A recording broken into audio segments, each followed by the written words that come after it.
Hey guys, tonight we're going to drift back, way back, to a time when high tech meant a sharp rock and a good idea. Picture yourself trying to build something today. You're putting together a flat pack bookshelf. The instructions are a mess of hieroglyphs. You're missing 3 screws, and you're pretty sure one of the panels is warped. Now, imagine your task isn't to build a wobbly home for your paperbacks, but a 48-story tall mountain of stone, aligned almost perfectly with the cardinal directions. You have no power tools, no cranes, no laser levels. Let's be honest. You probably wouldn't survive the first day on an ancient construction site. The safety briefing was likely just a shrug and a pointed finger towards the afterlife.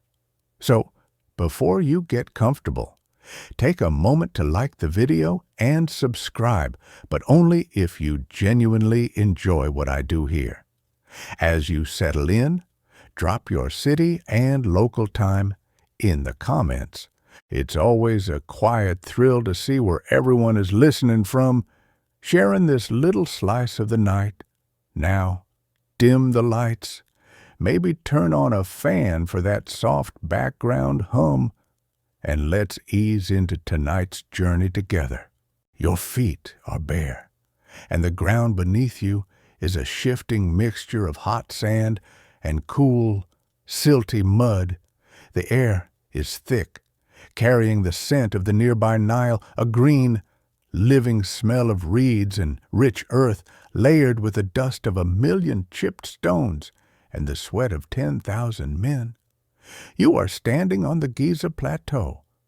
But this is not the Giza of postcards, a silent, wind-scoured home for monuments and tourists. This is a work site, a city-sized project humming with a sound that sinks deep into your bones, the percussive chink, chink, chink of copper chisels on limestone, the rhythmic chanting of men hauling massive ropes, and the low, grinding groan of stone sliding on stone. In the distance, the Great Pyramid of Khufu is not yet complete. It rises against the brilliant, unforgiving blue of the Egyptian sky, a testament to a level of ambition that feels almost alien. You're not just looking at a building, you're looking at the single heaviest object humanity has ever created in one spot. 2.5 million blocks of stone, some weighing as much as a school bus, are being stacked with a precision that would make a modern engineer weep. The base of the pyramid covers 13 acres, yet it is almost perfectly level, deviating by less than an inch from one side to the other. How your modern mind, accustomed to GPS and complex machinery, struggles to find a foothold.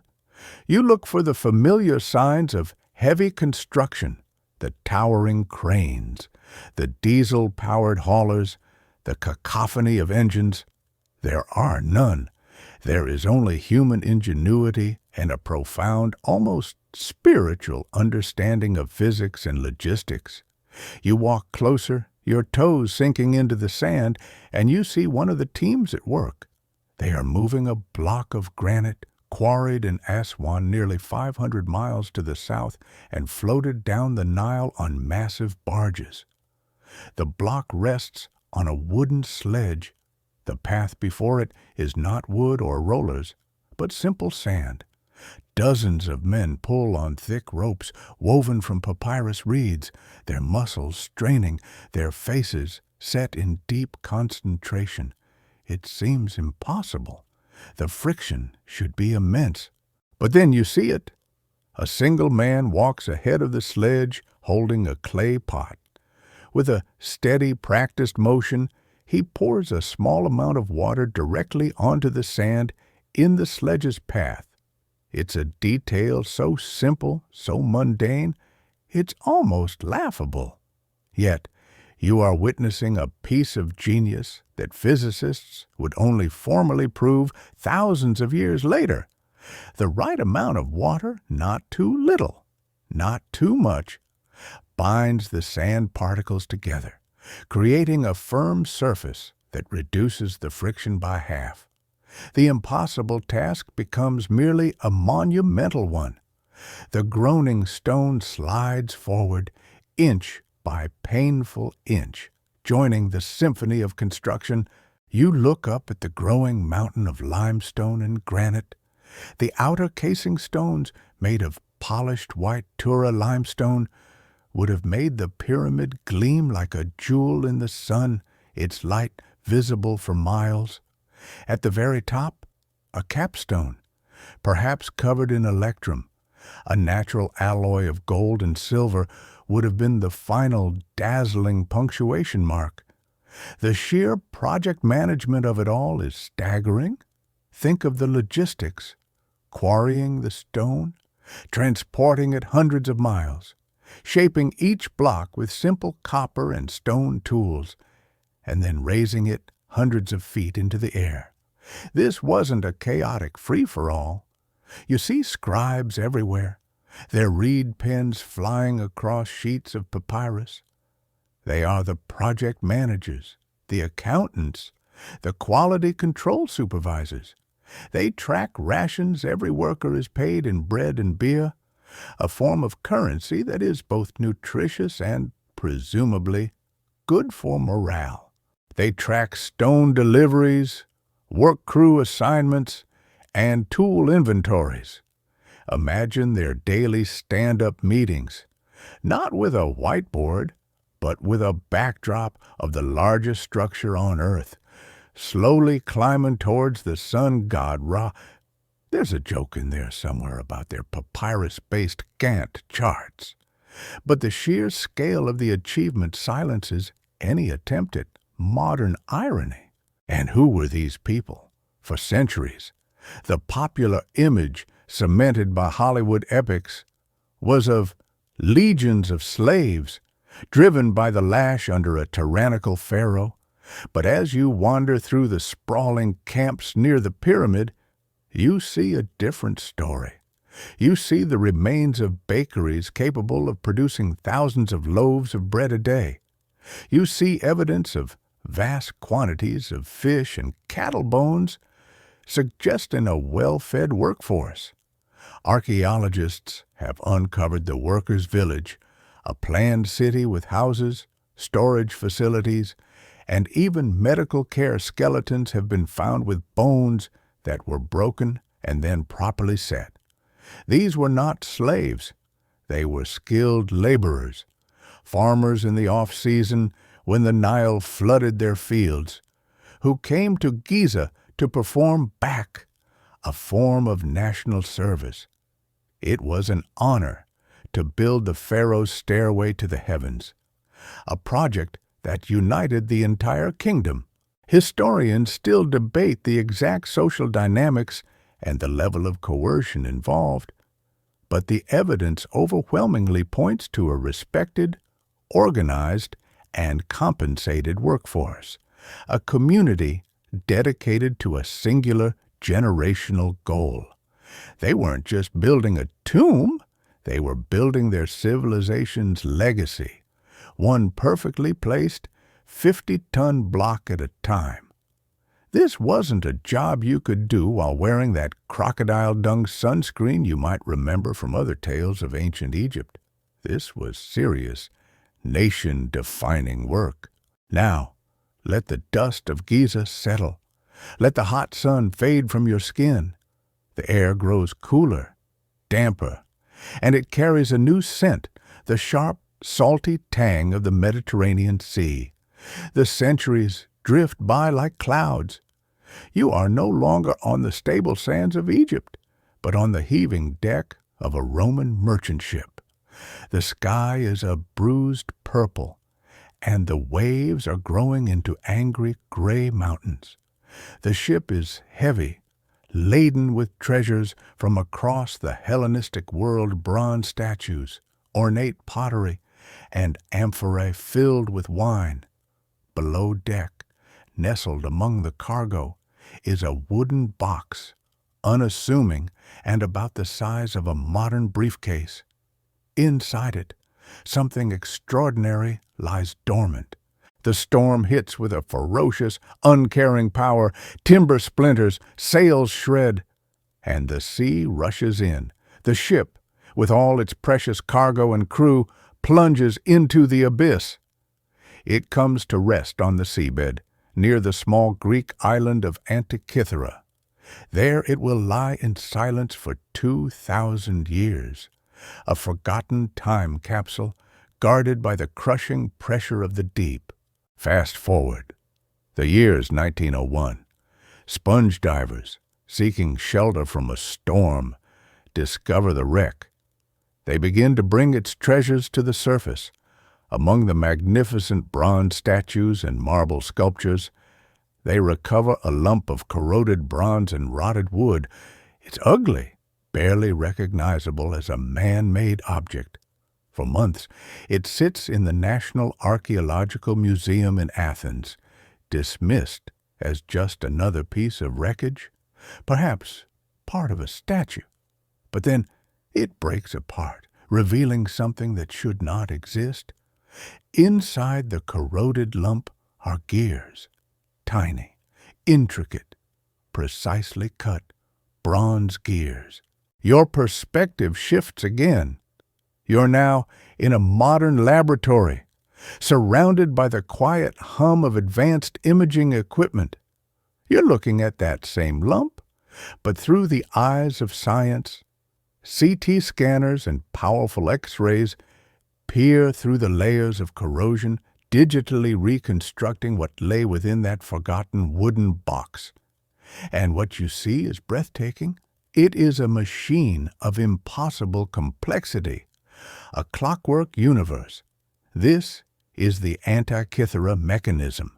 It consists of at least 30 and perhaps as many as 72 interlocking bronze gears, all housed within its slim wooden case. It has a crank on the side. When you turn it, or when the digital reconstruction turns it, the entire system comes to life.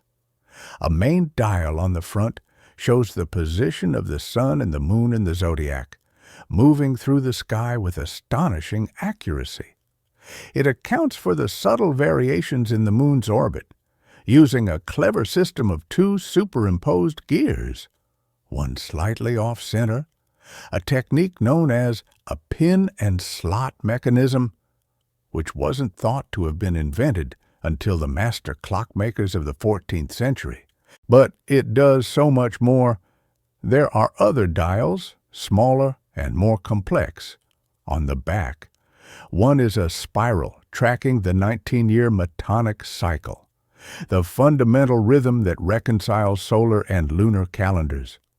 Another spiral dial predicts eclipses, both solar and lunar, down to the specific day and even the hour. It's an eclipse-predicting machine, a portable oracle of the heavens. And then there's the detail that feels so wonderfully, specifically human. A tiny subsidiary dial marks the timing of the Panhellenic Games, the cycle of contests that included the most famous of all the Olympics. You can almost picture a wealthy Greek merchant thousands of years ago turning the crank and saying, the Isthmian Games are next year in Corinth, and look, a lunar eclipse is due just after. We should plan our voyage accordingly. It wasn't just a scientific instrument, it was a daily planner for the ancient elite, the world's first analog computer. The sheer density of genius in this one small object is hard to overstate. The gear trains are designed to model complex astronomical theories. The teeth on the gears are tiny equilateral triangles, filed by hand with a precision that is difficult to replicate even now. The inscriptions, barely visible to the naked eye, are a detailed user's manual, explaining the functions of the various dials and pointers. To create this, the maker would have needed a deep understanding of astronomy, mathematics, and mechanical engineering.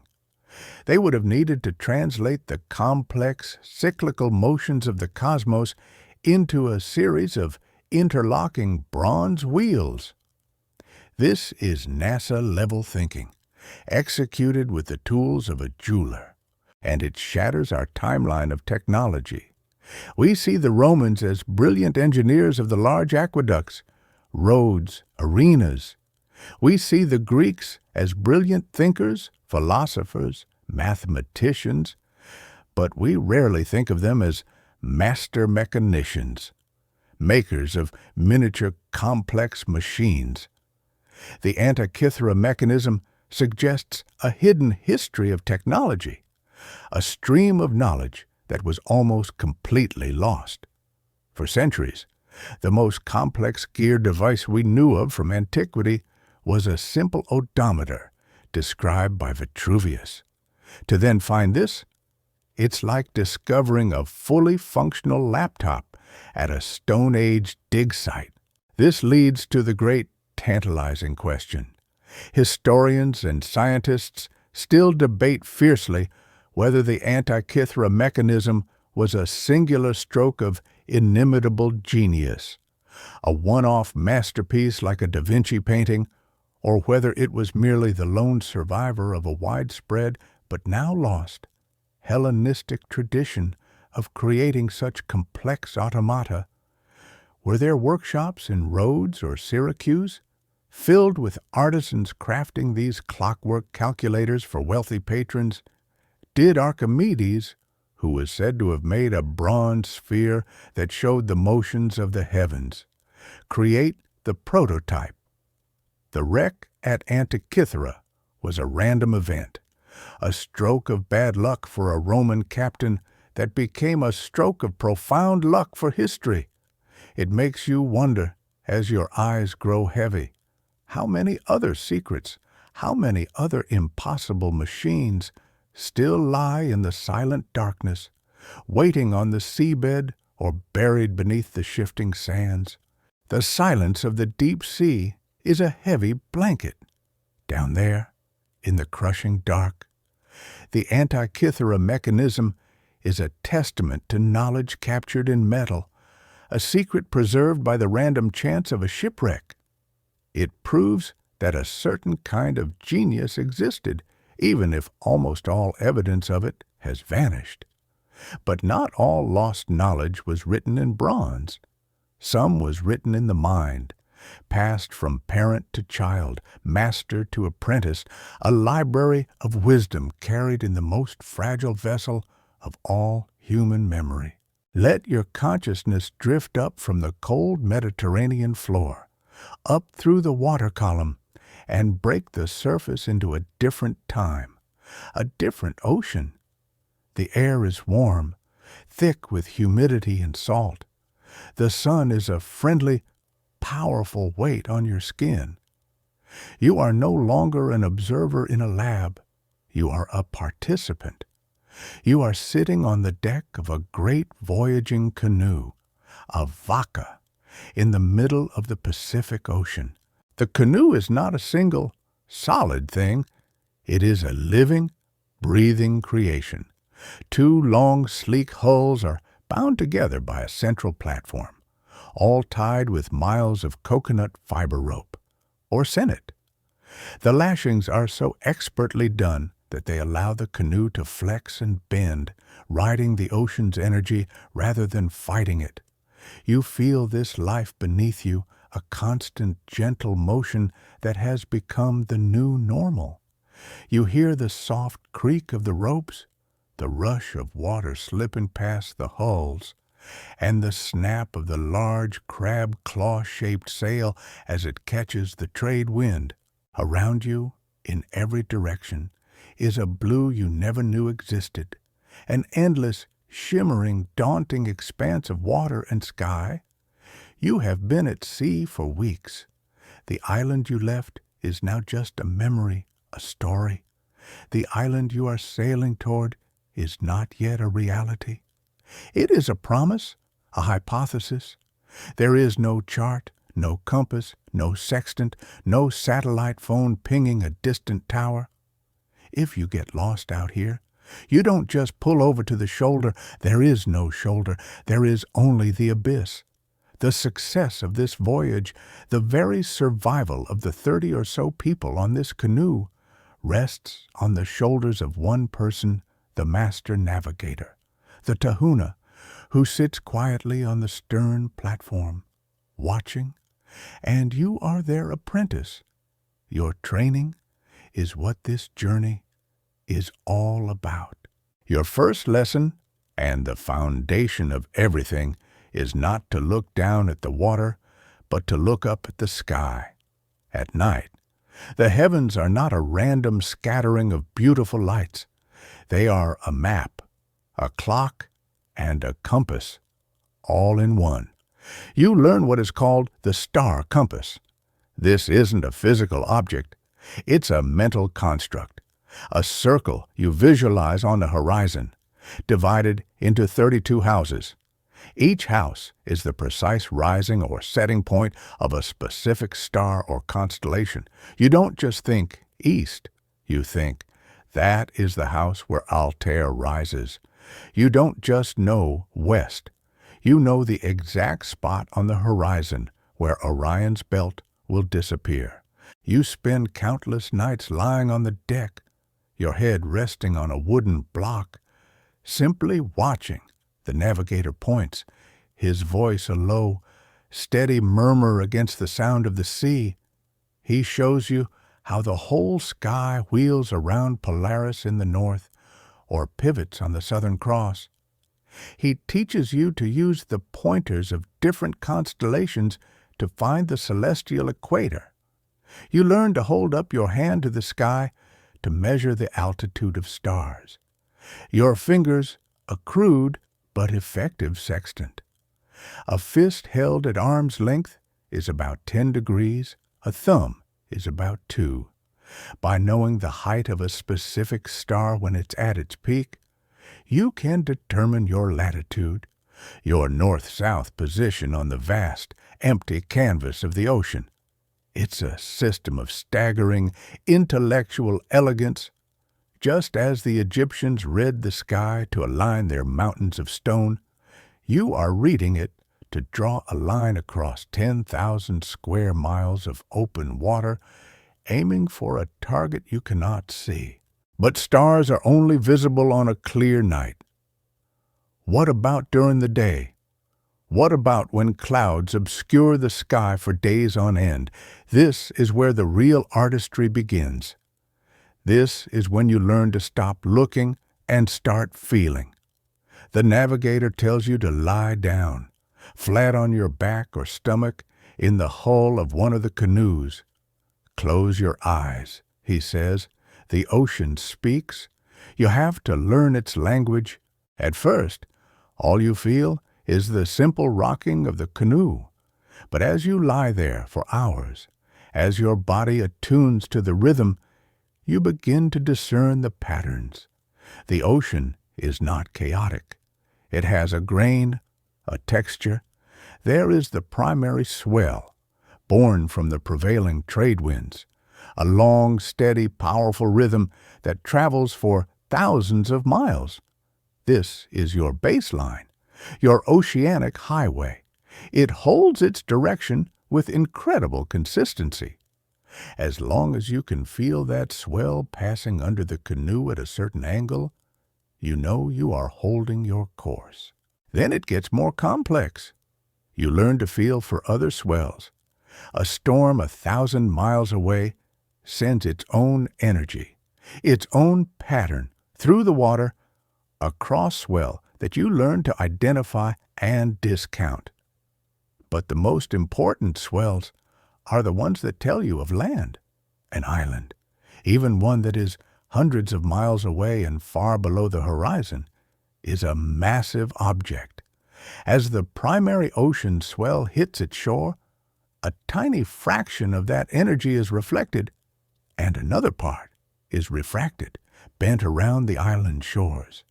This creates a new, incredibly faint swell pattern that radiates outward. It's a swell shadow, or a swell echo. To a modern instrument, It would be almost undetectable noise. But to you, lying in the belly of the canoe, it is a sign. You learn to feel it in your bones, in the pit of your stomach. Some old navigators would say the most sensitive instruments on the entire canoe were a man's testicles, which could supposedly detect the subtle change in pitch and roll as the canoe began to interact with these ghostly, refracted waves. It's a funny thought, but it points to a profound truth. The navigator and the canoe are one, a single sensory organism feeling its way across the sea. You are not guiding a ship on the ocean. Your body is the compass, and the ocean itself is the map. Your internal GPS doesn't need to be recharged. It just needs you to pay attention. Days turn into nights, and nights into weeks. Your skin is cured by the sun and salt. Your mind is a growing library of patterns. You learn the ancillary signs, the footnotes on the ocean's map. You watch the birds. A frigate bird or a tern spotted in the late afternoon is a living arrow, for it must return to land to roost by nightfall. You follow its flight path. It is your guide, a feathered drone on a reconnaissance mission. You learn to read the clouds. A tall, stationary cloud on a clear day often marks an island, as the warm, moist air rises over the landmass and condenses. You learn to read the color of the water, the subtle shifts in hue that might indicate shallower depths.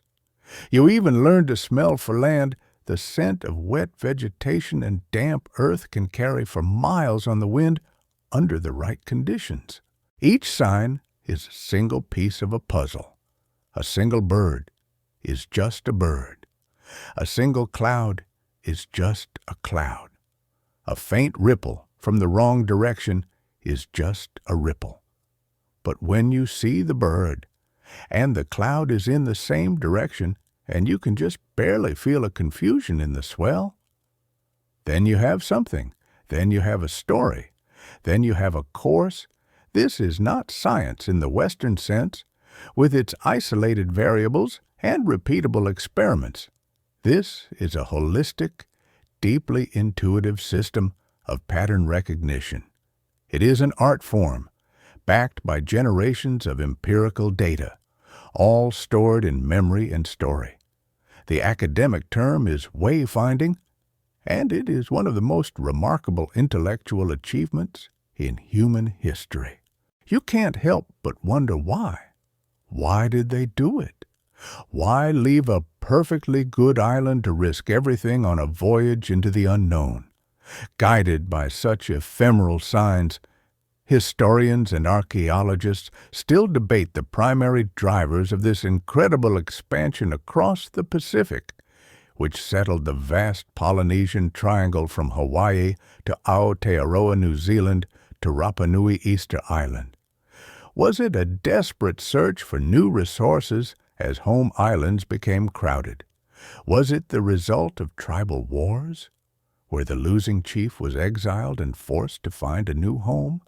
Or was it driven by a pure, intrinsic spirit of exploration, a cultural imperative to see what lay beyond the horizon, to fill the empty spaces on their mental map of the world? The oral sagas are full of feuding brothers, romantic quests, and gods who demand voyages.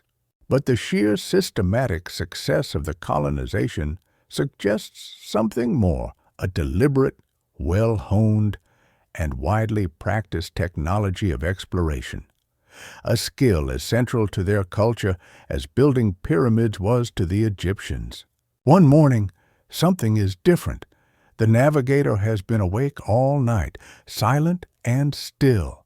He gestures for you to look. There, on the horizon, is a cloud that has not moved all morning. The birds you see now are different. They fly with a purpose that suggests a nearby home.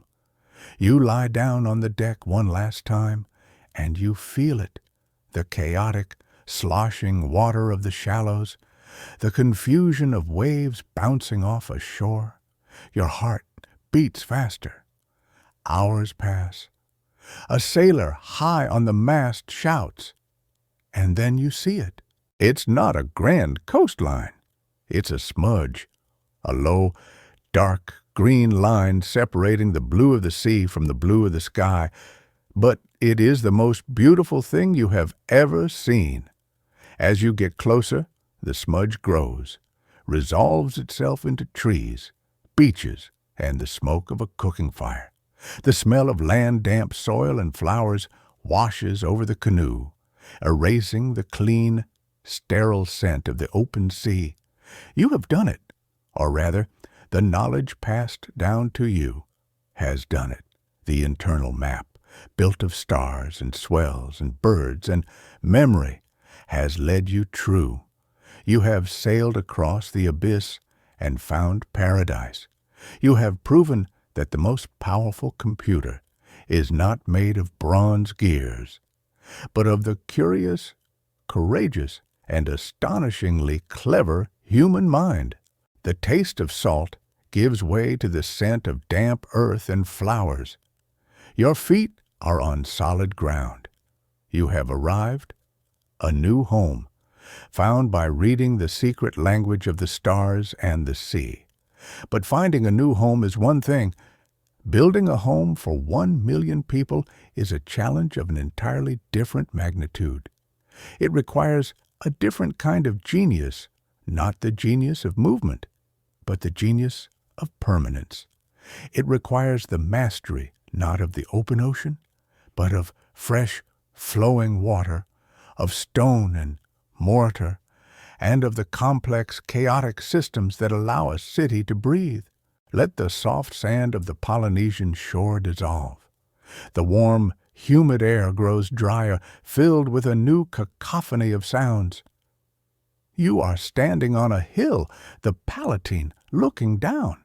Before you, sprawling across 7 hills and the valleys between them, is Rome. Not the serene, beautiful ruin of the present day, but Rome at its apex, in the 2nd century A.D.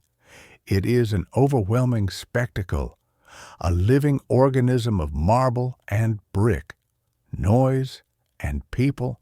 The sound hits you first. A constant, deafening roar composed of 1 million conversations in 12 languages, the rattle of wagon wheels on stone, the clang of blacksmiths' hammers, the shouts of merchants selling everything from silk to slaves. The air is thick with smells roasting meat, expensive perfumes, cheap wine, overflowing sewers, and the dust of 1,000 construction projects. This is the capital of the world, and it feels like it. It is glorious and grimy, magnificent and messy, all at once. From your vantage point, you see the gleaming marble of the Forum, the temples with their gilded roofs shining in the Mediterranean sun. You see the impossible curve of the Colosseum, a man-made mountain for public spectacle. But packed in between these monumental structures are the insulae, towering apartment blocks, 5, 6, 7 stories high. Their rooftops a chaotic jumble of pottery and laundry lines. This is a city of extreme contrasts, and it is a city that, by all rights, should not be able to exist. A city of 1 million people needs one thing above all else: water, not just for drinking, but for bathing, for sanitation, for fountains that serve as both public utilities and displays of imperial power. The river Tiber, flowing through the city, is a busy highway for trade, but it is murky and polluted, unfit for drinking. So, where does the water come from? You walk down into the city, navigating the crowded, winding streets. You find yourself in a small square, where children are laughing and splashing in a fountain, a steady, cool, clear stream of water, pours from the mouth of a sculpted lion into a large stone basin. It never stops. It is a constant, reliable presence in the neighborhood. This water began its journey almost 50 miles away, high in the Apennine Mountains. To bring it here, Roman engineers performed one of the most breathtaking feats of civil engineering in history, the aqueducts. You have seen pictures of them? The beautiful, iconic arches marching across the countryside. But the arches are only a small part of the story, used to cross valleys. Most of the aqueduct is a hidden underground channel, a concrete tube burrowed through hills and laid across plains. You are looking at the end point of a system that carried millions of gallons of water into the city every single day. The genius of it is its simplicity. The entire system is gravity-fed. For it to work, the engineers had to create a channel with a continuous, gentle, and almost perfectly consistent downward slope. We're talking a drop of maybe 1 foot for every 300 feet of length. To achieve this, over dozens of miles, through varying terrain, is a surveying problem of the highest order. Historians and engineers still debate how Roman surveyors achieved such incredible precision. Their primary tool was the chorobates, which was essentially a 20-foot-long wooden plank with legs, a channel for water carved in the top, and plumb lines. By ensuring the water in the channel was level, they could ensure the plank was level. It was painstaking, meticulous work, requiring thousands of tiny adjustments. To map a path for a 50-mile-long aqueduct with that technology is like performing brain surgery with a butter knife. Yet they did it. 11 major aqueducts fed Rome, a network of arteries pumping life into the heart of the empire. Now, look again at the monumental buildings, the Pantheon, the Baths of Caracalla, the Colosseum. Their scale, the sheer audacity of their open spaces and soaring domes is made possible by another Roman marvel, a material so revolutionary we are only now beginning to understand its secrets. It's called opus cementitium, Roman concrete. It is not just the ancestor of our modern concrete. In some ways, it is far superior. You run your hand over the wall of a ruin. It is 2,000 years old.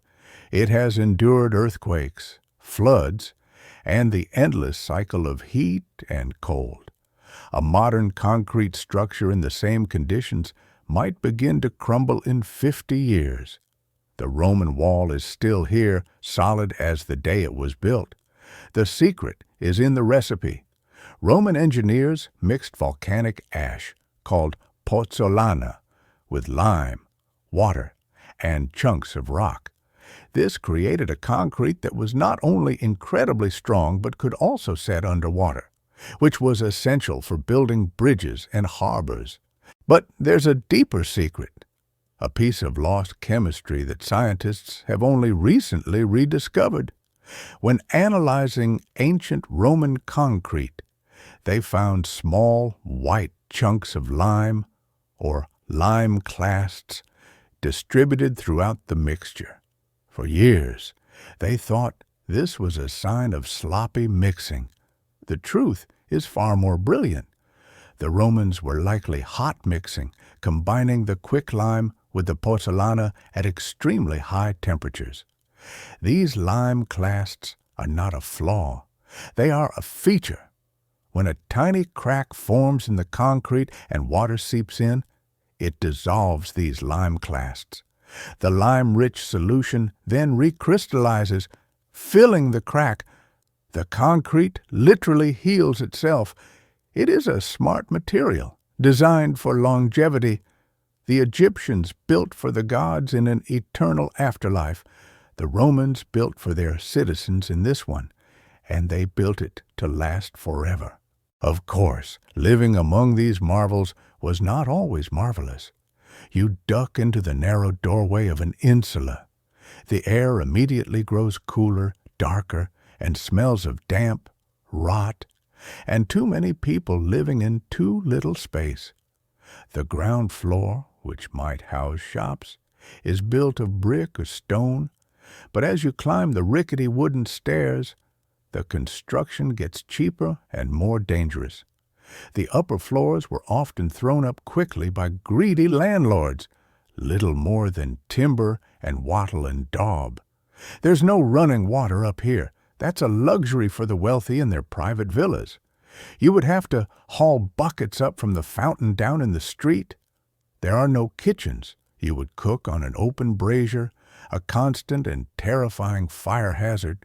One misstep, one knocked-over brazier could turn the entire block into an inferno. It's the original sketchy landlord experience, a reminder that for every grand public work, there was the private struggle of daily life. The traffic outside is another reminder. Wheeled carts were often banned from the city center during daylight hours. To control the gridlock, the world's first attempt at congestion pricing, and a problem any resident of a modern city would find painfully familiar. Yet, even here, in the squalor of the slums, Roman engineering reached. You make your way back down to the street and find a public latrine. It is a surprisingly social affair. A long marble bench runs along the walls, with keyhole-shaped openings spaced every couple of feet. There are no partitions, no stalls for privacy. You would sit right next to your neighbor, conducting business of both the personal and the professional kind over the sound of running water, because beneath the bench is a channel, constantly flushed with a stream of second-hand water from the public baths, carrying the waste away. And where does it all go? It goes down into the engineering marvel that no tourist ever sees the sewers. The greatest of these is the Cloaca Maxima, the Great Sewer. It began its life centuries earlier as an open-air canal, built to drain the marshy, mosquito-infested land that would become the Roman Forum. Over time, it was covered, vaulted with stone, and transformed into the main artery of a citywide sanitation network. It was a river of filth running beneath the city, collecting waste from the latrines and runoff from the streets and flushing it into the Tiber. It was so vast and so well built that parts of it are still in use today. This system, more than any temple or arena, was the key to Rome's success. It was a revolutionary public health initiative. By removing waste and draining swamps, it allowed 1 million people to live packed together without being constantly wiped out by plagues like cholera and typhoid. It was perhaps the most ambitious and impactful plumbing project in human history. From the sewers below to the roads that stretch beyond the horizon, the Roman system was all about connection. You climb the hill again, and this time you look outward, away from the city. You see one of the great Roman roads, an unnaturally straight line cutting through the landscape. These were not simple dirt tracks. They were complex constructions, built in layers of stone, gravel, and sand, crowned with fitted paving stones and engineered with a slight curve for drainage. All roads lead to Rome, the saying goes, but the genius was that all roads also led from Rome. They were conduits for legions, marching to the frontiers at incredible speeds. They were channels for commerce, bringing goods from Britain, Spain, and Syria to the capital. They were a network for information, allowing messages to travel via imperial courier at over 100 miles a day. The roads stitched the empire together, a physical manifestation of Roman order imposed upon a chaotic world. You've journeyed from an empty ocean, navigated by feeling the water, to a city of 1,000,000 souls, sustained by the mastery of it. Both are monuments to human ingenuity, but Rome is a monument to sheer, stubborn, practical ambition, built to organize humanity on a scale never before imagined. The roads, the sewers, the aqueducts, they are all part of a grand system designed to maintain the health of a superorganism. The city of Rome, it's a form of public medicine executed on an epic scale, engineering the environment to keep the collective body of citizens alive and thriving. While the Romans were busy engineering the city's body, however, a parallel and far more ancient endeavor was taking place all over the world, the engineering of the human body itself. This journey is not one of scale, but of focus, shifting from the macro to the micro, from the city as a machine to the intricate, fragile, and endlessly complex machine that you inhabit every moment of your life. Let the sounds of Rome fade into a deep, primal quiet. The air grows cool and smells of wood smoke and damp earth. You are no longer in a bustling metropolis, but in a small clearing thousands of years before Rome was even a myth. It is the Neolithic era, the late Stone Age. A man lies on a bed of furs, his head cradled in another person's lap. He is not asleep. His eyes are wide with a mixture of fear and a strange, focused calm. He is about to undergo one of the most terrifying and astonishing procedures imaginable. You are about to witness a trepanation. A healer, perhaps a shaman, or the village elder, kneels beside him. Their tools are not gleaming steel, but sharpened flint, obsidian flakes, and a bow drill. The goal is to create a hole in the man's skull, not to kill him, but to save him. With a low chant, the healer begins. They don't use a hammer and chisel. The work is slow, careful. Perhaps they use a sharpened flint point to scrape away the bone layer by painstaking layer, or maybe they use a bow drill, a string wrapped around a pointed stick, to carefully grind a circular opening. There is no anesthetic, no antiseptic, just whatever herbal poultices and calming words the healer can offer. The only painkiller is to bite down on a leather strap and trust in the hands of your surgeon. Why would anyone do this? Archaeologists and historians still debate the exact purpose of prehistoric trepanation, a practice found in ancient cultures all over the globe. Was it a purely medical procedure, an intuitive attempt to relieve pressure on the brain after a head injury, or to remove bone splinters from a skull fracture? Or was it primarily a spiritual ritual, a way to release a malicious spirit that was believed to be causing madness or epileptic seizures? The answer is likely both. In a world where the medical and the magical were intertwined, healing the body and soothing the spirit were one and the same. The truly incredible part is not that they did it, but that it often worked. We know this because we have the skulls, thousands of them, and on many, the evidence is undeniable bone regrowth. The sharp, beveled edges of the hole are smoothed over, a clear sign that the patient did not die on the operating table, but lived for weeks, months, or even years afterward. They survived the shock, the pain, and the immense risk of infection, their skulls permanently marked with the evidence of a successful surgery. It is a profound testament to human resilience and to a kind of medical courage that is almost impossible for us to comprehend. Now, let that quiet clearing fade. we move forward in time to a civilization that took the exploration of the body in a very different direction. We are back in the warm, dry air of Egypt. You are in a quiet, sun-drenched chamber, away from the bustle of the pyramid construction sites.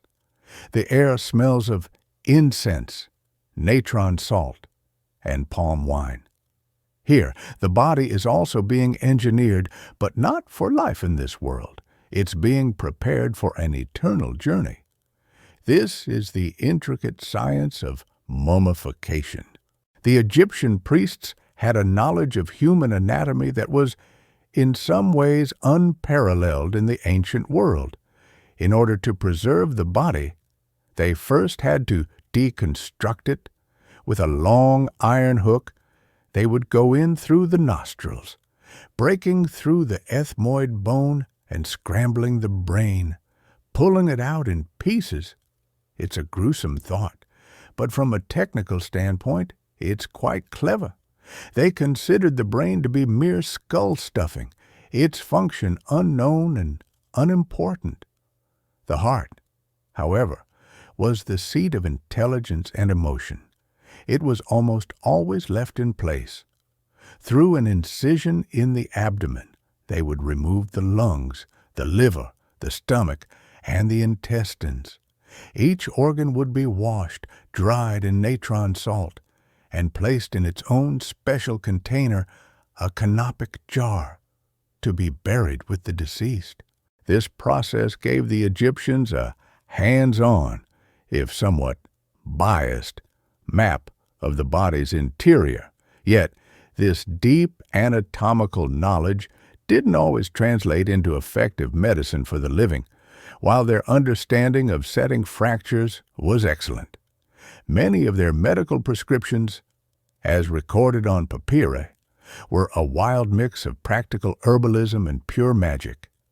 They might treat an eye infection with a paste of honey, which has antibacterial properties, mixed with bat's blood, which does not.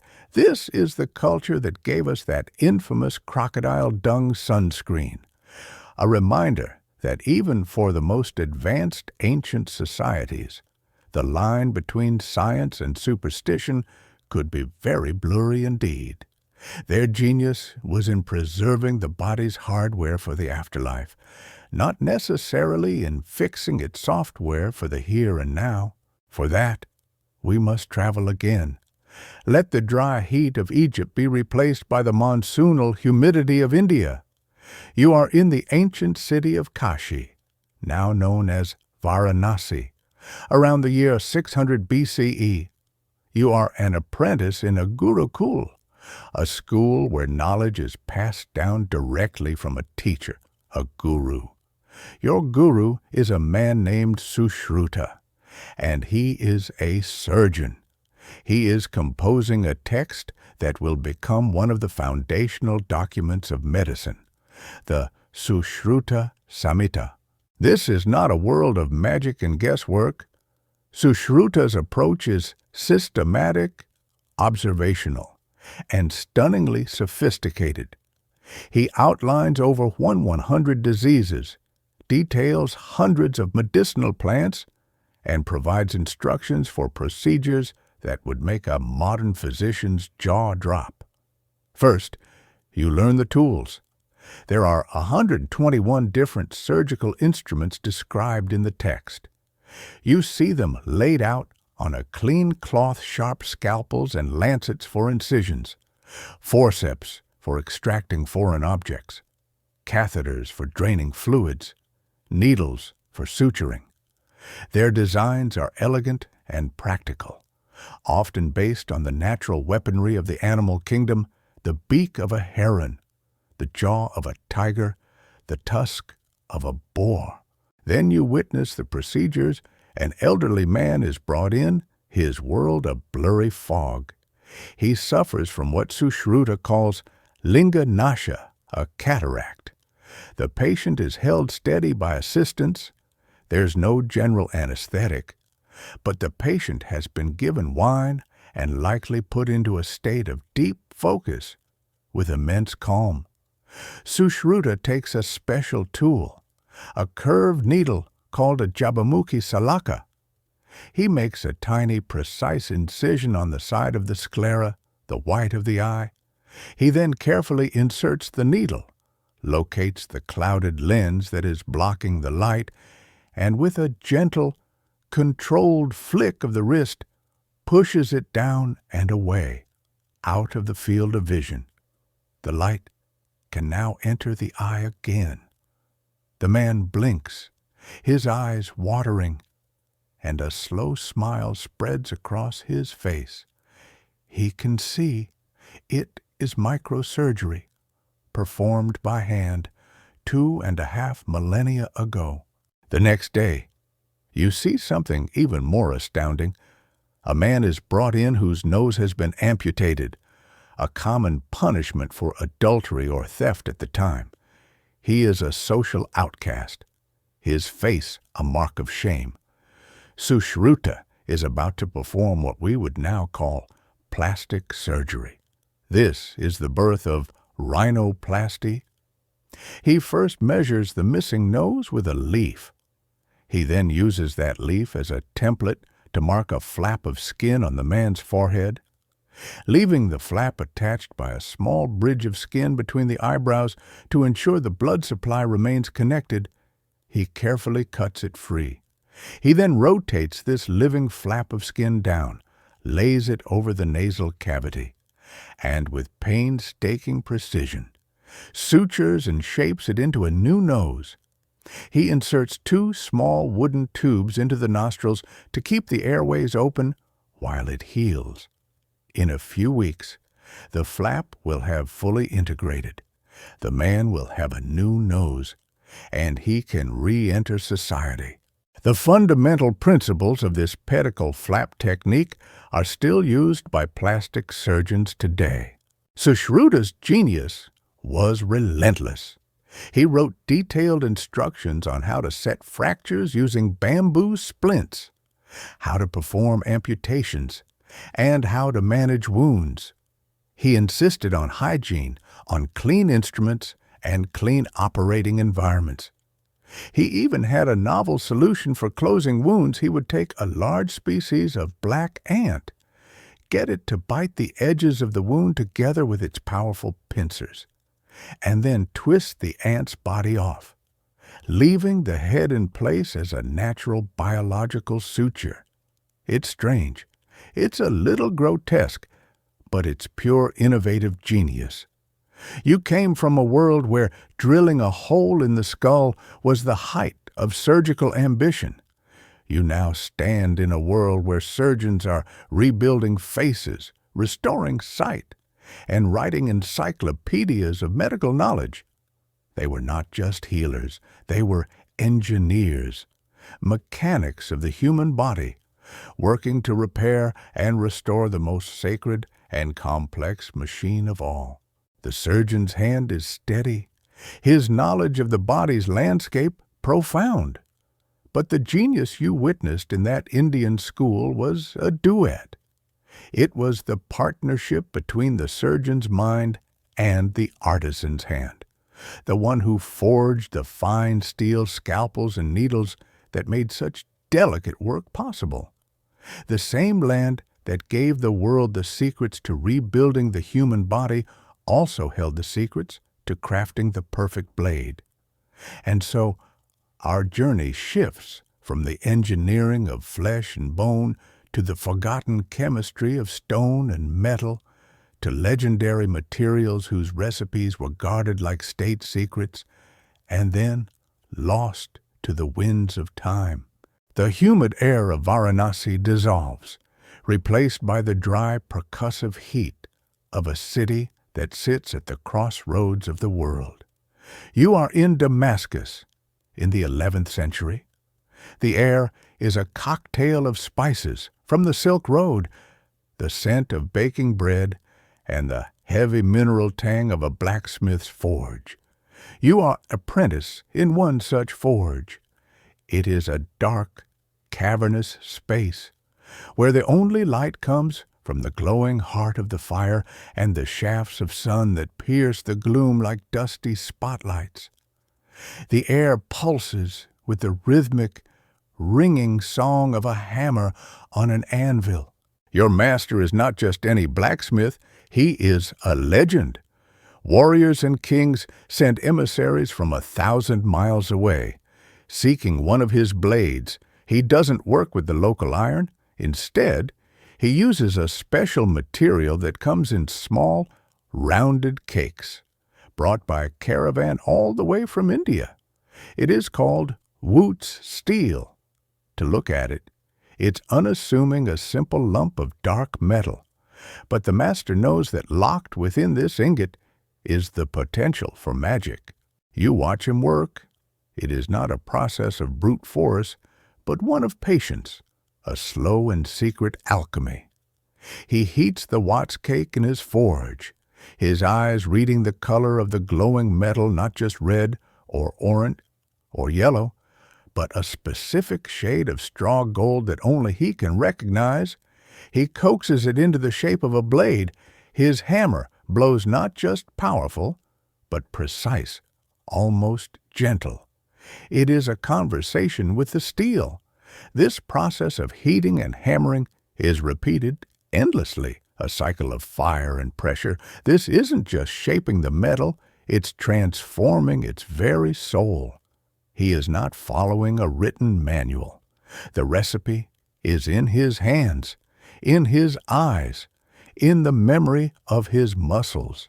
Finally, after days of this slow, meticulous labor, the blade is shaped, quenched with a terrifying hiss in a trough of oil or water, and then sharpened to a razor's edge. But the final secret is yet to be revealed. The master takes the polished, gleaming blade and bathes it in an acid etch. And as the acid works, a pattern emerges from the gray steel, like a ghost rising through water. It is a mesmerizing, swirling pattern of light and dark, like flowing water or watered silk. This is the damask, the visual signature of a true Damascus blade. The legends surrounding these blades are legion. They were said to be so sharp that a silk scarf, dropped onto the edge, would be sliced in two by its own weight. Yet they were so tough and flexible that they could bend 90 degrees without breaking, and would spring back true. In the hands of a warrior, it was the perfect weapon, a synthesis of lethal sharpness and unbreakable strength. It's the kind of thing you'd see on a late-night infomercial. It slices, it dices, it cleaves a lesser sword in two and still stays sharp enough to shave a flea. But wait, there's more. Except in this case, the legends were true. For centuries, no one in the West could replicate it. Blacksmiths tried, alchemists tried, and later, early scientists tried. They all failed. The secret was lost sometime around the 18th century. But your perspective allows you to see what they could not. You zoom in on the blade's edge, past what the human eye can see, past the watery patterns, and into the microscopic, even the nanoscopic structure of the steel. And there, you find the secret. Modern science, using powerful electron microscopes, has discovered that Damascus steel is a masterpiece of ancient nanotechnology. The unique combination of the Wootz steel, which contained specific trace impurities from its Indian ore, and the blacksmith's slow, repeated heating and cooling process, caused the carbon in the steel to form incredible structures. You see forests of cementite nanowires, incredibly hard and durable, wrapped in a softer, more flexible steel matrix. You see carbon nanotubes, one of the strongest materials known to modern science, locking the structure in place. The swirling patterns on the surface are the macroscopic evidence of this nanoscale miracle. The blacksmith of Damascus was, without knowing it, a nanotechnologist. He had created a metal composite, a perfect harmony of hardness and flexibility, 1,000 years before modern material science was even born. So why was this incredible knowledge lost? Historians and material scientists still debate the exact cause. It was like the password to a world-changing technology was simply forgotten. Was it that the specific mines in India that produced the Wutzor, with its perfect recipe of trace elements like vanadium and tungsten, were finally exhausted? Or was it that the trade routes that brought the Watts cakes to Damascus were disrupted by war and instability? Or perhaps the knowledge was simply too secretive, passed down orally from master to apprentice, and when a generation of masters died without passing it on, the secret died with them. Whatever the reason, the art was gone, leaving only the legendary blades behind as proof that it was ever real. This wasn't the only secret of ancient chemistry to be lost. Let the forge of Damascus fade and find yourself on the deck of a Byzantine warship, a dromon, sailing on the Sea of Marmara. An enemy fleet approaches. There is no panic. Instead, the sailors calmly go to work on a strange bronze device mounted on the prow, a siphon connected to a pump. As the enemy ships draw near, the pump is worked and a stream of thick liquid shoots from the siphon. The moment it hits the air, it ignites, and a torrent of fire washes over the enemy vessel. This is Greek fire. The screams of the men are horrifying, but what is truly terrifying is the nature of the fire itself. It sticks to wood, to sails, to flesh, and when the panicked sailors throw buckets of water on it, the fire only burns hotter, more ferociously. It is an unquenchable, terrifying weapon, a symbol of the Byzantine Empire's technological supremacy for centuries. The formula was one of the most closely guarded state secrets in history, known only to the emperor and a handful of trusted chemists. We can guess at the ingredients: a petroleum or naphtha base, mixed with sulfur, resin, and perhaps quicklime, which reacts exothermically with water, but we will never know the exact recipe. The secret was kept so well that when the Byzantine Empire finally fell, the knowledge of its greatest weapon fell with it, lost to history forever. From the arts of war, we turn to the arts of luxury. The chaotic, fiery sea battle gives way to the quiet opulence of a wealthy Roman's dining room. You are at a lavish party. The host wants to show off his latest acquisition, a treasure from the furthest reaches of the empire. It is a glass goblet, intricately carved with a scene depicting the myth of King Lycurgus. You look at the cup as it sits on the table, lit by the oil lamps around the room. It's an odd, murky, jade green color. Interesting, but not spectacular. But then the host grins and places a single candle inside the cup. A collective gasp fills the room. The cup is transformed. It now glows with the brilliant, translucent light of a deep ruby red. It has completely changed color. This is the Lycurgus cup, and it is a masterpiece of applied nanotechnology. There is no magic here, just a level of chemical precision that should have been impossible in the 4th century A.D. Modern analysis of the glass has shown that the Roman artisans who created it somehow managed to impregnate the molten glass with nanoparticles of gold and silver. Each particle engineered to be about 70 nanometers in diameter, 1,000 times smaller than a grain of salt. The physics is complex, but these perfectly sized metal particles interact with light in a very specific way. When light reflects off the surface of the cup, They scatter green light back to your eye, but when light passes through the cup from within, they scatter red light. The Romans had no concept of nanotechnology, no way to see or measure particles so small. Yet, through generations of trial and error, they perfected a technique to create this stunning dichroic effect. It was the ultimate party trick, a fusion of art and high-tech chemistry whose secrets we are still struggling to reverse engineer. The blade, the fire, the cup, they are whispers of a lost world of knowledge, proof that our ancestors were not just thinkers and builders, but masterful chemists, alchemists, and engineers of matter, who created wonders that we are still fighting to understand. The secrets of the ancient world are not all as ephemeral as the lost recipe for Greek fire or the forgotten formula for a color-changing cup. Some secrets are written in stone, hiding in plain sight. They are grand, unmoving, and eternal. Yet they pose a mystery just as deep as any lost chemical formula. The question shifts from what it was made of to why it was made there. We leave the world of nanoscale chemistry and journey to places where entire civilizations were carved from the living rock, defying gravity, the elements, and our own understanding of what it means to build a home.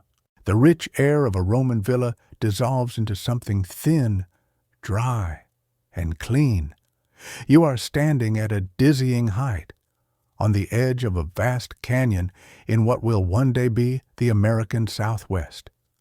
The sky above is a deep, piercing blue, and the sun bakes the red sandstone landscape below. It is a place of immense silence and scale. You look across the chasm, and your eyes struggle at first to make sense of what you're seeing. Tucked into a massive, arching alcove in the sheer cliff face opposite you, like objects on a cosmic shelf, is a city. It is a dense collection of stone towers and square buildings, clinging to the rock 100 feet above the canyon floor. This is not a ruin yet. This is a living community, a cliff palace humming with quiet life. You are looking at one of the great settlements of the ancestral Puebloan people built around the year 1200. The structure, which will one day be called Cliff Palace, is an architectural marvel. It's a perfectly integrated village of over 150 rooms and more than 20 circular subterranean ceremonial chambers called kivas. The buildings are made of sandstone blocks, shaped by hand and mortared together with a mud and clay slurry. They are precisely fitted to the contours of the cave, some standing several stories high, their rooftops almost touching the massive stone overhang that serves as a permanent, protective ceiling. It is a city in a bottle, sheltered from the snows of winter and the scorching sun of summer.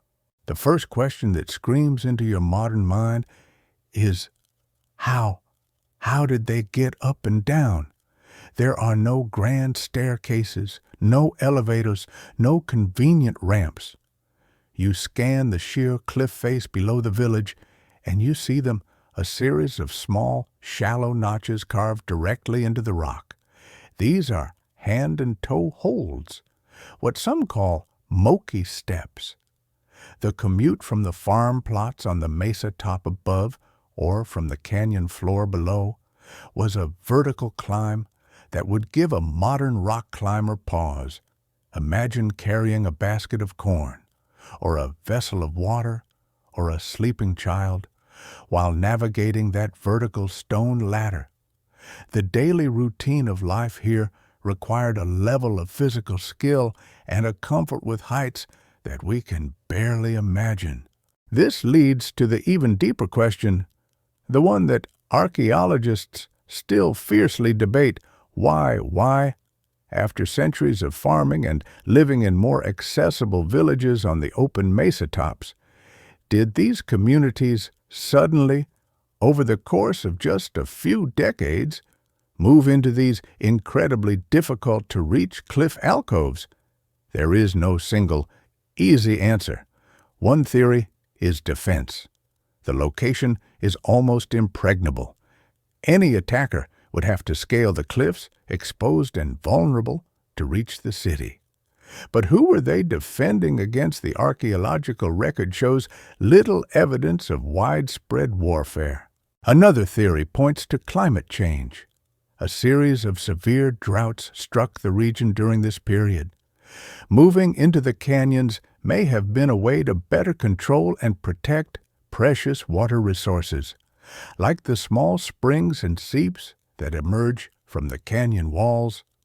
The alcoves also act as brilliant passive solar structures, with the rock overhang shading the village from the high summer sun, but allowing the low winter sun to shine in, warming the stone that would then radiate heat through the night. But perhaps the reasons were not so practical. Perhaps the move was a spiritual one, a social and religious choice to live within the earth itself, in a sacred landscape, closer to the spirits and forces that govern their world. We will likely never know for certain, and just as mysteriously as they arrived, they left. After only 2 or 3 generations of living in these magnificent cliff palaces, the people of Mesa Verde migrated away, leaving these stone villages perfectly preserved and silent, ghost cities waiting in their stony nests for centuries. Now, let the dry, sun-baked sandstone of the Americas dissolve. You travel across the globe, across thousands of miles and a different cultural landscape, to the highlands of Ethiopia. You are in the mountains near a town called Lalibela. In the 12th century, the air is cool and thin. You are on a plateau of reddish volcanic rock, and at first glance, the landscape seems unremarkable. Your guide leads you to what looks like a deep trench dug into the earth. You peer over the edge, and your mind takes a moment to reboot. What you are seeing is impossible. Down in the bottom of the pit, some 40 feet below you, stands a church. It is not made of blocks that were carried there and assembled. It is a single, solid, seamless piece of stone, complete with ornate windows, carved doorways, and a gracefully sloping roof. It was not built up from the ground. It was carved down from it. You are looking at Bet Georgis, the Church of St. George, the most famous of the 11 rock-hewn churches of Lalibela. This is monolithic architecture in its purest form. The process is a conceptual inversion of building. The ancient Egyptians hauled millions of tons of stone to stack a mountain that would scrape the sky. Here, the builders of Lalibela removed thousands of tons of rock, not to build something, but to reveal the building they knew was already sleeping inside the mountain. The process would have been an act of supreme faith and skill. First, the craftsmen would have marked out the footprint of the church on the surface of the rock. Then they would have begun the laborious process of chipping away, digging a deep isolation trench around the entire perimeter. Once this massive, rectangular block of the mountain was freed from its surroundings, the true work began. They started at the top, carving the roof line and the gutters. Then they worked their way down, chiseling out the facade, carving the window frames, the door jambs, the intricate patterns of the exterior walls, and all the while they were also hollowing out the interior, scooping out the stone to create naves and archways and vaulted ceilings, all from that same single monolithic piece of rock. There are no seams, there are no mortar joints, the walls, the floor, the ceiling, the pillars, they are all one. You'd never have to worry about noisy upstairs neighbors here, because you are the upstairs neighbor. According to Ethiopian tradition, this monumental undertaking was commanded by King Lalibela, who, after a vision, decided to build a New Jerusalem in his own land, a holy city for pilgrimage, and it is not just a collection of individual churches. As you explore, you find that they are all connected by a labyrinthine network of tunnels, passages, and sunken courtyards, also carved directly from the rock. To walk through Lalibela is to walk through a single, contiguous sculpture the size of a town. It is a journey into the earth, a descent into a sacred space that was not imposed upon the landscape, but drawn out from its very heart. These two civilizations, separated by an ocean and a world of cultural differences, both chose to express their genius in stone. The ancestral Puebloans looked up and found sanctuary in the protective embrace of a cliff face, building a city that was both part of the mountain and sheltered by it. The people of Lalibela looked down, and with faith and relentless labor, they carved down into the heart of the earth to release a holy city from its rocky prison. Both are architectural marvels, but they are also more than that. They are profound statements about a different way of seeing the world, a relationship with the landscape that is not about domination, but about integration. They created homes that were simultaneously fortresses and sanctuaries, their full story still echoing in the silent, waiting stone. From the sacred hollows carved deep within the Ethiopian highlands, we rise. Our perspective shifts one last time. We have seen humanity build upward to the heavens and downward into the heart of the rock. We have seen them engineer the city, the body, and the very materials of existence. Now, for our final journey, we soar high above the earth to witness a kind of creation that is different, still art so vast it uses the landscape as its canvas. Designs meant not for the eyes of men on the ground, but for silent observers in the sky. The cool, thin air of the mountains dissolves into the warm, incredibly dry air of a high desert plateau. You are floating, drifting in an impossible silence high above the coastal plains of southern Peru. Below you stretches the Nazca Desert, one of the most arid places on earth. It is a vast, flat, desolate canvas of reddish-brown rock and sand, stretching unbroken to the horizon. It seems empty, a blank page in the book of the world. But as your eyes adjust, you begin to see the lines. At first, they are just impossibly long, perfectly straight lines, etched across the desert floor like cosmic ruler marks. They run for miles, intersecting, overlapping, creating huge geometric shapes, trapezoids, rectangles, triangles. They are so precise, they seem alien. Then, as your perspective shifts, you see more, a perfect spiral coiling in on itself, and then the figures. There, etched into the landscape, is a spider, its form biologically accurate. Over there, a hummingbird, its long beak sipping from an unseen flower, a monkey with a spiraling tail, a creature that doesn't even live in this dry coastal region. There are hundreds of them, a whale, a dog, a lizard, a flower. These are the Nazca lines, and the most profound thing about them is that from the ground, they are almost invisible. If you were to walk across this plain, you would see little more than a shallow trough in the dirt, a slight disturbance in the endless expanse of reddish-brown pebbles. The figures are so enormous that their true form can only be grasped from high above, from the vantage point of a bird or a god.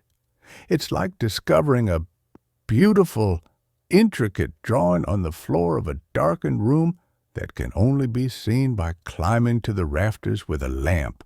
The method of their creation is, in some ways, the most surprising part. It's a trick of beautiful simplicity. The Nazca people, over a period of centuries from roughly 500 BCE to 500 CE, created these masterpieces simply by removing the top layer of rust-colored, iron oxide-coated pebbles, which is only about 4 to 6 inches deep. This exposed the lighter, yellowish-gray earth beneath. They created these vast drawings not by adding anything to the landscape, but by subtracting from it. It is a drawing made of light and shadow, a negative image on a planetary scale. The region's extreme lack of rain, wind, and erosion has preserved these delicate tracings for nearly 2 millennia. The brilliance isn't just in the artistry, but in choosing a canvas that would last forever. But the great mystery, the debate that still echoes across these dusty plains, is who were they for? It's a question that gets to the very heart of human ambition and faith. One theory is that they are connected to water rituals in one of the driest places on the planet. Perhaps these lines pointed to underground water sources, or were pathways for religious processions, elaborate prayers for rain. Another theory suggests they are a massive astronomical calendar, an open-air version of the Antikythera mechanism, with lines aligning to the rising and setting of the sun, moon, and stars at crucial times of the year, a celestial map to guide their seasons. But the most tantalizing and direct theory is that they were exactly what they appear to be, a direct communication to the heavens. They are offerings, appeals, or simply reminders to the powerful gods who dwelled in the sky. The figures, the animals, were likely important deities or symbols in their cosmology. The Nazca people created a gallery of sacred art for an audience they could never meet, on a scale they themselves could never fully appreciate from their vantage point on the ground. It's an act of pure faith, an engineering project where the primary specification was to be visible from another world. They didn't need a celestial drone to check their work. Their work was for the celestial drones. This impulse to sculpt the earth for a heavenly audience wasn't unique to Nazca. Let the dry desert fade, and let your consciousness drift over a new landscape, the lush, green rolling hills of the Ohio River Valley in North America. The air is humid, filled with the scent of damp earth and trees. Below you, on a high plateau overlooking a river, is not a drawing, but a sculpture, a massive earthen serpent. Its body, over 300 feet long, uncoils in graceful curves. Its open jaws seem to be swallowing a large egg-shaped mound. This is the Great Serpent Mound.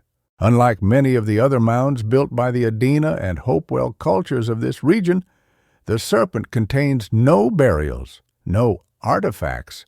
Its purpose appears to be purely ceremonial, a monumental piece of land art with a cosmic purpose. The head of the serpent aligns almost perfectly with the sunset on the summer solstice. Other curves in its body seem to align with the winter solstice and the equinoxes. It is a calendar, a compass, and a sacred symbol all in one, a giant do not disturb sign for a powerful earth spirit, perfectly oriented to the rhythms of the sky. And so our long journey comes full circle. We began with the ancient Egyptians, who piled millions of tons of stone into a perfect mountain, a stairway for their king to ascend to the gods. We end here with the people of Nazca and Ohio, who took a different approach. They didn't build a stairway to the heavens. They turned the earth itself into a message board, a gallery, a sacred space intended for the view of those very same gods. From the impossible gears of a Greek computer to the invisible star charts in a Polynesian mind, from the self-healing concrete of Rome to the lost nano-secrets of a Damascus blade, from cities carved into cliffs to churches carved out of mountains. The story of our ancestors is one of relentless, baffling, and beautiful ingenuity. They faced impossible problems with the tools at hand: stone, wood, observation, and an unshakable belief that they could impose order on chaos and leave a mark that would last. They solved for X using nothing but their minds and their hands, and left behind a legacy of wonder that still challenges and humbles our modern world. And now, it is time to let these wonders go. Let the images begin to soften at the edges. The sharp lines of the Nazca spider, the perfect curve of the serpent mound, all begin to blur, dissolving back into the quiet darkness of your room. The feeling of soaring high above the earth gives way to the gentle, solid feeling of your own bed, the comforting weight of your blanket. The vast, silent desert fades, and you are left with only the soft, gentle hum of the fan or the quiet stillness of your own home. All of the incredible effort, the monumental labor, the sheer brilliant stubbornness of our ancestors, you can release it now. You can let the voices of the story fade into a distant, gentle murmur. Your only task now is to breathe, a slow, deep breath in, and a long, soft breath out. There is nothing left to solve, nothing left to build, nothing left to discover tonight. The journey is over. The only thing that remains is this moment of peace, this comfortable stillness, this gentle descent into a deep and restorative sleep. The story is done, and now you can rest.